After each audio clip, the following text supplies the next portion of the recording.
지난 3월 말에 성찬을 받을 때 오전, 오후 두 번에 걸쳐서 성도 여러분과 함께 고린도전서 10장을 1절부터 13절까지 읽었습니다. 벌써 두세 달 전의 일이 되었으니까요. 먼저 그때 드린 말씀을 아주 간단히 요약한 뒤에 오늘 함께 읽은 본문의 말씀을 살펴보겠습니다. 구약 교회는 이를테면 애굽에서도 세례와 성찬을 받았고 광야에서도 새로운 세례와 성찬을 받았습니다. 애굽에서는 구약의 세례인 할례를 다 받았고요. 구약의 성찬인 유월절 어린 양의 피를 각 집의 문에 바르고 그 어린 양의 고기를 먹으면서 출애굽의 구원을 다 받았습니다. 그렇게 출애굽의 구원을 받은 뒤에는 홍해를 건너면서 다시 거룩한 물 세례를 받고 광야에서는 성찬에 해당하는 신령한 음식과 신령한 음료를 문자 그대로 날이면 날마다 40년간을 매일 먹고 마셨습니다. 그러나 그렇게 은혜 언약의 표와 인인 세례와 성찬을 말하자면 두 겹으로 받은 구약 교회의 교인들 가운데 다수가 어이없게도 광야에서 멸망하고 말았는데 그 이유는 그 표와 인이 가리키는 실체인 하나님과 하나님의 은혜를 진실하게 의지하지 않았기 때문이었습니다. 그래 바울 사도는 광야 이스라엘 백성이 세례와 성찬을 그렇게 여러 번 받으면서도 구원의 실체를 놓치게 만들었던 대표적인 죄악 4가지를 적시하면서 그들 대다수의 실패를 오늘 우리의 거울로 삼으라고 힘써 권유합니다. 그 4가지 죄악은 첫째, 우상 숭배, 둘째, 간음, 곧 음행, 셋째, 주를 시험하는 것, 넷째, 주를 원망하는 것입니다. 우상 숭배에서 우리는 금송아지 우상 숭배의 원인이 미래에 대한 불안과 두려움에서 비롯되었다는 사실에 주목하였습니다. 간음, 그 음행에서 우리는 성개방 풍조와 포르노로 특징지어지는 우리의 시대가 성적인 유혹에 무너지기가 얼마나 쉬운 위험천만한 시대인가를 또한 생각하였습니다. 시험과 원망에서 우리는 광야 이스라엘이 주님을 시험하고 원망한 때는 다름 아닌 먹고 살 길이 막막하다고 느낀 바로 그때였고, 또는 열 정탐의 보고를 받을 때처럼 눈앞이 캄캄해지는 큰 위기를 느낀 때였음을 아울러 생각하였습니다.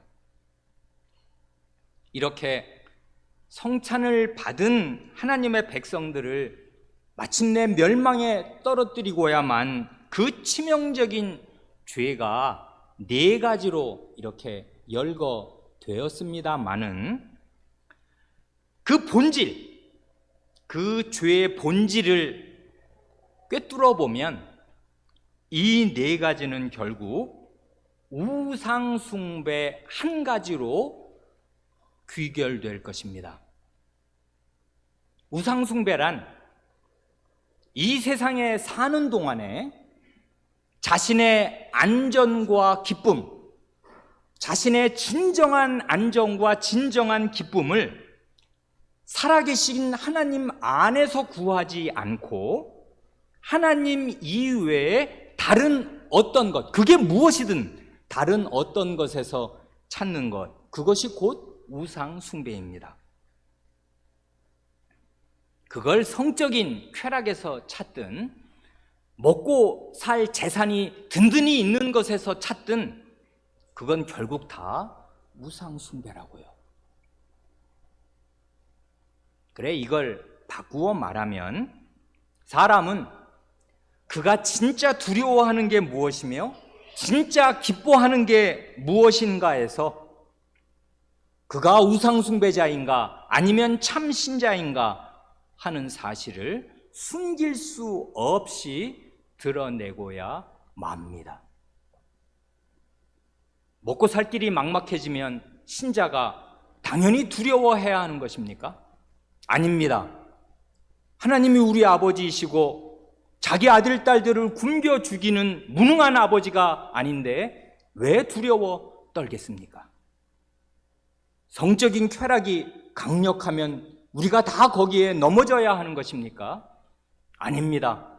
그 성적인 본능도 하나님께서 주시고 그것을 누리고 즐기도록 가정을 주셨고 그 모든 기쁨의 궁극적인 천배 만배 되는 근원이 자기 자신임을 밝히 계시하셨는데 왜 우리가 우리의 몸과 마음을 더럽히겠습니까?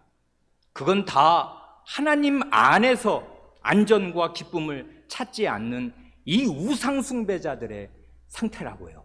그러니 우상숭배자는 하나님 나라에 못 들어갑니다. 그러니 우리는 성찬상 앞에서 우리 마음에 있는 모든 우상을 몰아내고 우리의 안전과 기쁨을 오직 살아계신 하나님, 사시고 참되신 하나님 안에서만 찾습니다.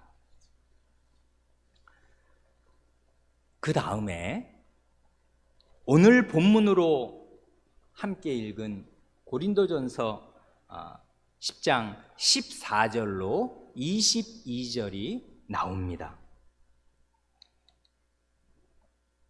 오전에는 14절로 18절까지를 읽고 오후에 22절까지 마저 읽으려 합니다. 이 14절부터 22절 이 문단 9구절의 요지는 그걸 단 한마디로 한다면 14절에 들어 있습니다. 14절 말씀이 제시하시는 대로 우상 숭배하는 일을 피하라 하는 그것입니다. 잘 보면 우상 숭배에 대한 경고가 이 문단 요 9절뿐만 아니라 앞, 뒤 고린도전서 10장 전체를 꽉 채우면서 관통해서 흐르고 있는 사실을 알게 됩니다.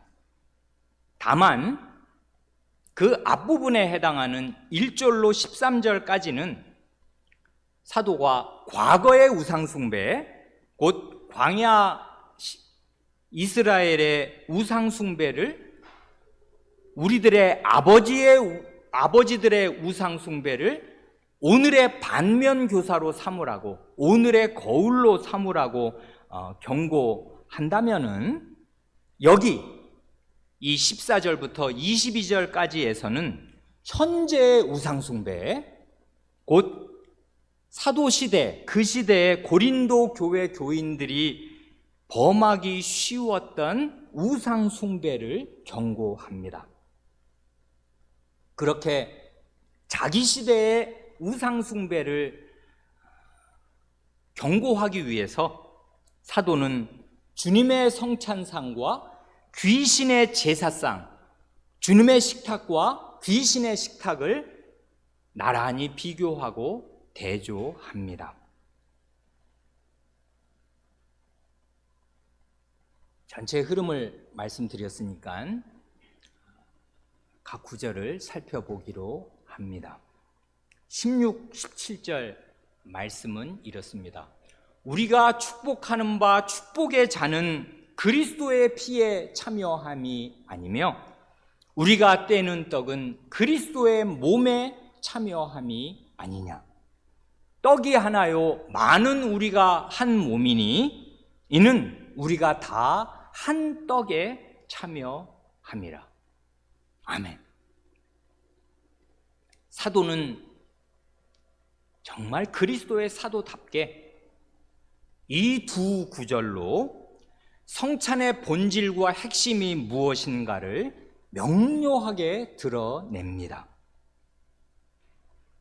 이걸 그냥 한마디로 한다면 16절을 따르면 성찬은 그리스도와의 연합이요 그리스도와의 교제인 동시에 17절을 따르면 성찬은 교회와의 연합이요 성도와의 교제, 그것입니다.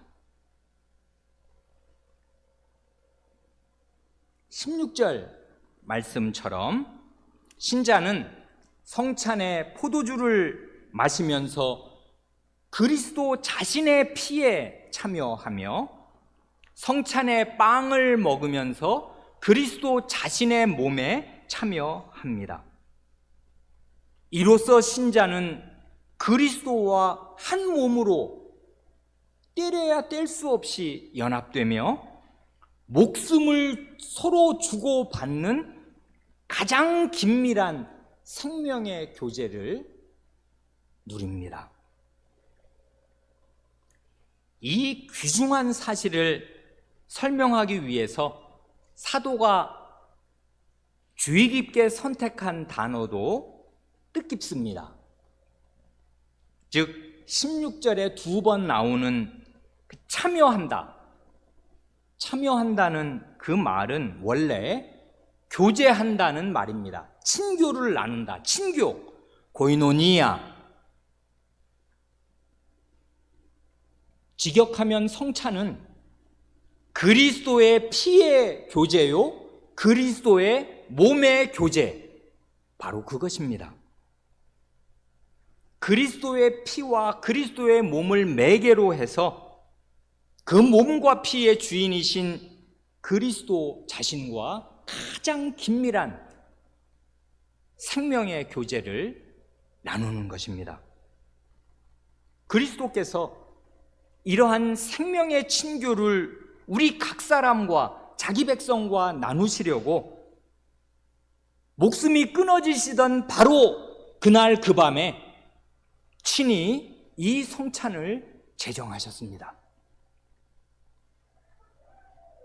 그래, 사도행전 2장에서 초대교회 교인들이 주력했던 네 가지 사도의 가르침, 교제, 성찬, 기도, 그 네 가지에서 두 번째 나오는 그 교제가 그 다음에 이어 나오는 성찬에서 잘 나타나고 구현됩니다. 그 다음 17절 말씀을 따르면 교회의 하나됨은 어디에서 오는가 할 때 성찬의 한 빵에 참여하는 데에서 옵니다. 즉 그리스도의 몸은 본래 나뉠 수 없는, 몸이 나뉘면 큰일 나는 거 아니에요? 그리스도의 몸은 나뉠 수 없는 하나인데 성찬의 빵이 그 그리스도의 몸을 뜻하니까 그 하나의 빵에 참여하는 모든 신자도 다 하나가 되는 것입니다. 한마디로 교회는 그리스도와 하나 됨으로써 온 교회가, 많은 성도가 다 하나가 됩니다. 다시 말해서 예수 그리스도와의 하나됨이 교회의 하나됨의 열쇠입니다. 그러므로 교회가 무엇이며 교회란 어떠해야 하는가 하는 것은 그리스도께서 어떤 분이신가 하는 사실에 달려 있습니다. 그리스도의 어떠하심이 그의 몸인 교회를 규정합니다. 그리스도가 교회를 규정한다고요. 교회를 알려면 그리스도를 알아야 하고, 교회가 무엇인가를 알려면 그리스도를 알아야 합니다. 왜냐하면 교회는 그리스도의 몸이니까 그렇습니다. 그러니 그리스도와의 연합과 교회와의 연합은 실은 하나요 동전의 양면과 같습니다. 그러니 그리스도와 하나가 되지 못한 사람은 결국 교회와도 하나가 되지 못합니다. 그리고 그 역도 동일하게 성립합니다. 즉, 교회와 참으로 하나가 되지 못한 사람은 결국은 그리스도와도 하나가 될 수 없습니다. 왜냐하면 교회란 바로 그리스도의 몸이기 때문에 그렇습니다. 그러니 개별 신자가 그리스도의 몸인 교회에 붙어 있지 않으면서 퐁 뛰어서 머리이신 그리스도께 붙을 수 있는 통상적인 길은 없습니다. 그러니 이 성찬상 앞에서 우리는 이 17절 말씀에 비추어 우리 자신을 살피는 것이 마땅합니다. 두 가지만 적용점을 말씀드리려 합니다. 첫째로, 성찬을 분기별로 계속 받으면서도 마음이 교회와 멀리 떨어져 있다든지, 마음으로 형제 자매와 담을 쌓고 지내는 사람이 있다면은 그는 사도가 고린도전서 10장 17절을 통해서 가르쳐주는 성찬의 뜻과 정반대로 가는 위험한 역주행을 하고 있는 것입니다. 그러니 그런 마음을 고쳐주시도록 주님께 진실하게 고하고 참되게 회개하면서 성찬상에 나와야 할 것입니다. 둘째로, 유튜브가 대세인 시대에 생각할 점이 있습니다. 자신이 몸 담고 있는 교회가 없이 그저 인터넷이나 유튜브로 이 교회 저 교회 설교를 듣고 지내면서도 나는 별로 아쉬울 게 없고 부족할 게 없다고 생각한다면 큰 오산이 아닐 수 없습니다. 비유컨대 그런 분이 있다면 그런 분은 몸이 없는 머리에 붙으려고 하는 것입니다. 그건 환상일 뿐입니다. 왜냐하면 그리스도는 몸이 없을 수 없는 몸의 머리이시기에 그렇습니다. 몸에 붙지 않고서 머리에 연결될 수 있는 길은 없는 것입니다. 그러니 그런 분들은 한 몸을 이룰 교회를 부지런히 찾아서 어느 한 지역 교회에 속해야 할 것입니다. 인터넷으로 설교를 듣는 것으로 만족해서는 안 될 것입니다. 왜 그러냐 하면 그런 분들의 맹점과 부족이 무엇인가를 성찬상이 너무나 생생하게 보여주잖아요. 그런 사람은 성찬을 못 받잖아요. 그에게는 한 방에 참여할 교회가 없잖아요. 그러니 어디에서 그리스도와 내가 한 몸이라는 실증을 얻는단 말입니까?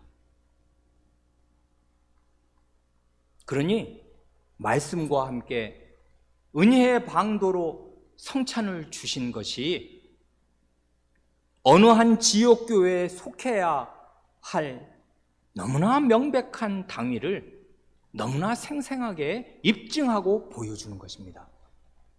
저는 유튜브로, 인터넷으로 이 설교를 듣는 이 교회 밖에 있는, 그리고 자기가 소속한 교회가 없는 그런 분들에게 지금 이 말씀을 드립니다. 그런 시간을 오래 끌면 안 됩니다. 성찬을 못 받잖아요. 성찬을 받는 교회에 속해 있어야 그리스도의 몸인 생생한 증거를 얻는 것입니다. 이 16절과 17절의 뜻은 성찬 회원이라면 누구나 알고 있고 또 알고 있어야 할 성찬의 대원칙일 것입니다. 그래, 우리 교회 성찬 회원이라면 이 16, 17절의 뜻, 성찬은 곧 그리스도와의 연합이요 그리스도와의 교제며, 동시에 성찬은 곧 교회와의 연합이요 성도와의 교제다. 종횡으로 이 성찬상에서 우리는 그리스도와 연결되고 다른 형제자매와 연결되어 혈맹이 된다. 우리는 다 하나요? 한 목숨이다 하는 사실 우리는 다 압니다. 그런데요, 바울 사도가 바로 이어서 말씀하는 18절 말씀은 이러한 성찬의 대원칙에 아주 깊은 의미를 더해줍니다. 그래, 오늘 성찬상에서 성도 여러분과 함께 이 고린도전서 10장 18절 말씀을 함께 듣게 되어서 저는 참 기쁩니다. 18절 말씀은 이렇지 않습니까? 육신을 따라 난 이스라엘을 보라. 제물을 먹는 자들이 제단에 참여하는 자들이 아니냐. 바울 사도는 지금 이 말씀에서 과거 구약시대의 이스라엘 백성들이 성전 제사에서 누렸던 은혜가 무엇인가를 상기시킵니다. 제사 어떻게 구약시대에 드렸는지 대강 상상하실 수 있으시지요? 이스라엘 백성이 이스라엘 경내에 퍼져 살다가 제물을 가지고 예루살렘 성전으로 옵니다. 성전에 도착하면 그 성전 뜰에서 제사장이 그 사람이 가지고 온 제물을 받아서 성전 뜰에 있는 제단, 하나님의 제단에서 그 제물을 바칩니다. 제물을 제단에서 바치는 방식을 잘 생각해 보면요, 제단에서 이제 아시는 대로 제물을 제단 앞에서 잡잖아요. 죽인단 말입니다. 피를 다 이제 흘리도록 피를 거기서 내서 그 불쌍한 양, 때로는 염소 혹은 소, 이런 제물을 거기서 잡아서 피를 흘리고, 그리고 이제 이런저런 그 부위들을, 더러운 것들은 따로 제거해 내고 이렇게 여러 토막으로 내어서 제단 위에 올려놓고, 제단에는 24시간 365일 불이 꺼지지 않으니까요, 그 밑에 숯불이 계속 탄단 말입니다. 그래, 그 제단 위에 이 가지고 온 제물을 올려 놓습니다. 그게 제물로 바치는 거잖아요. 바치면 어떻게 되는 거예요? 제물을 그 제단에 올려놓고 태우면 제물의 연기가, 그 양 한 마리 타려면 그 얼마나 연기가 많이 나겠습니까? 그래, 그 연기가 하늘로 올라갑니다.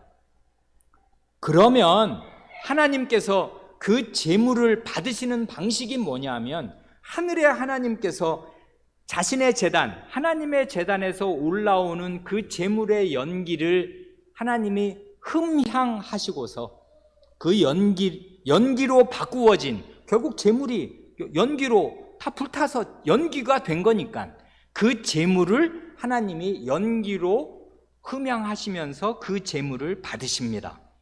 이게 하나님이 그 제사를 받으시는 그 생생한 장면이라고요. 그러니까 연기가 하늘로 계속 올라가는 걸 보면 내가 드린 이 제사, 이 제사장을 통해서 하나님께 바친 이 제물이 하나님께로 지금 올라가는구나 하는 걸 시각적으로 알 수 있단 말입니다. 중요한 것은 그 다음입니다.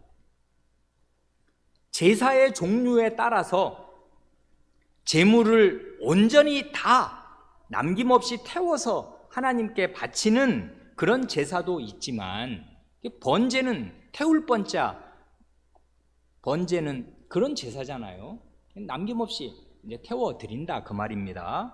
그런데 5대 제사가 다 그런 것이 아니고 제물의 일부만, 대표로 일부만 태워서 하나님께 드리고, 그 나머지, 그럼 나머지는 그게 사람 거냐 하면 그게 아니고 제물 전체를 죽였고 제물 전체를 하나님께 바치는 뜻으로 그 중에 일부를 잘라서 제단에 올려놓고 태웠으니까 그 제물은 이제 하나님 것이 된 것입니다. 하나님께서 받으셨어요.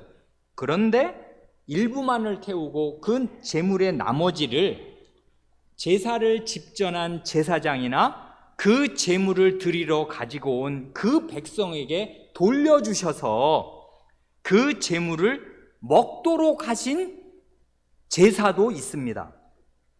화목제가 아주 대표적인 그런 제사고요.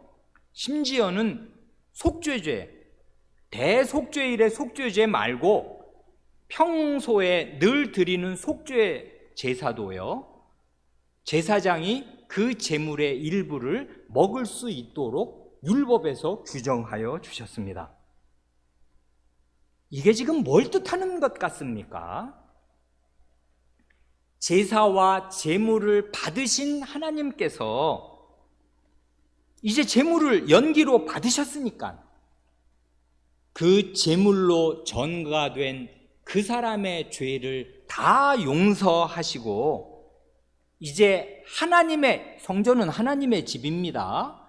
하나님의 집안에 하나님의 식탁으로 초대하셔서 하나님 집안의 식구로서 하나님과 함께 식사하면서 하나님 나와 함께 먹으며 나와 함께 화목을 누리자 하는 뜻으로 하나님의 식구요 하나님의 자식임을 확증하는 표로 제물의 일부를 제사장과 그 제사드린 백성이 먹도록 하신 것입니다. 하나님의 집에서.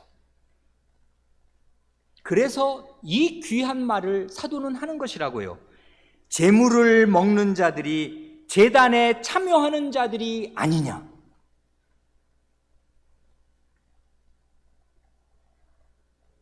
제물을 먹는 사람들은, 이게 제물을 먹는 자지요, 제물을 먹는 그 행위로서 제단에, 곧 제단에서 드린, 자기가 드린 그 제사에 참여하는 것이고요. 제사에 참여하면 어떻게 돼요? 속죄와 화목의 은혜를 실제로 누리는 것입니다. 그런데 내가 죄사함 받았다는 거, 내가 하나님과 화목했다는 거, 그건 믿음으로 내 마음에 간직하는 것이지 그게 뭐 눈으로 보이는 것입니까? 여러분 사죄 받은 거 눈으로 보여요? 그리고 하나님과 화목했다는 게 눈으로 가시적으로 나타나요? 그러니까 사죄와 화목을 누린 사실이, 그런데 이게 관념이 아니고 구름 위에, 뜬구름 위에 있는 몽상, 내가 그렇게 생각하면 되는 그런 사람의 관념이 아니고 이게 진짜라는 사실, 이게 생생한 현실이라는 사실을 식사, 하나님과 함께 하나님의 식탁에서 하나님의 집에서 먹는 그 제물을 먹는 것으로서 실증하고 경험하도록 생생하게 누리도록 하신 거라고요. 그래 제사를 드린 사람들은 하나님의 집에서 하나님과 함께 식사한다고요. 이게 언약의 식사하고 언약의 교제예요. 식구가 같이 밥 먹는 거거든요. 모르는 사람하고는 밥 같이 안 먹거든요. 식사야말로 가장 생생한 친교입니다. 우리는 식구다, 한 식구다. 아버지와 아들, 딸이 한 상에서 밥 먹는 것이라고요. 하나님이 이미 드셨습니다. 그리고 이제 내가 받은 이 음식 너도 먹어라, 나랑 같이 먹자 하는 게 이 제사를 드린 자들이, 제물을 드린 자들이 제단에 참여하는 자들이 아니냐 하는 뜻이라고요. 그런데요, 사도가 지금 16, 17절에서 성찬 얘기를 하다가 갑자기 왜 구약의 제사 이야기를 왜 하는 것입니까?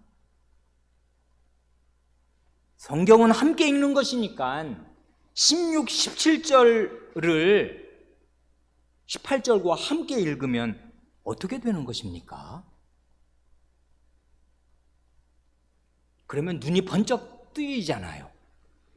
사도는 지금 구약시대 성전 제사의 관점에서 그리스도의 성찬을 바라보는 것이고 제사의 관점으로 성찬을 설명하는 거라고요. 곧 그리스도께서 대제사장으로서 자신의 흠없는 몸과 피를 제물로 삼아서 하나님께 완전한 번제와 완전한 속죄제와 완전한 화목제를 드리셨습니다.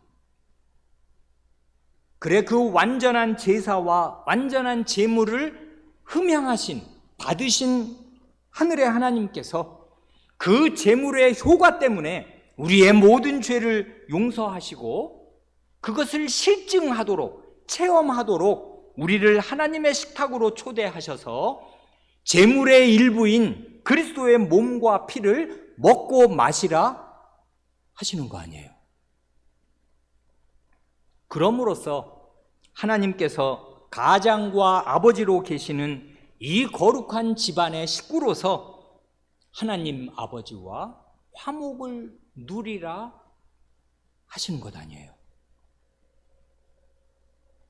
그러니 제물을 먹는 자들이 제단에 참여하는 자들이 아니냐, 이건 서리법입니다. 다 아는 얘기를 질문의 형식으로 바꾸어서 이걸 다 알지 않습니까? 이게 사실 아닙니까? 하고 우리 마음에 묻는단 말입니다. 그러니 이 말씀이 사실이라면, 이 말씀이 진리고 참이라면 성찬에 빵과 포도주를 먹고 마시는 성도 여러분은 틀림없이 그리스도의 희생 제사, 곧 그리스도의 속죄 제사와 그리스도의 화목 제사에 참여하는 사람들이 되어서 모든 죄를 용서받고 하나님과 화목을 누리게 되는 것입니다. 그 생생한 실증을 음식으로 우리에게 나누어 주셔서 제물을 먹도록 하신 것입니다. 그 사실을 참되게 믿는 믿음으로 성찬상에 나아오시고 그래 이 성찬을 받으시기 바랍니다. 그럼으로써 그리스도의 그 완전한 희생 제사에 참여하시는 분들이 다 되시기를 바랍니다.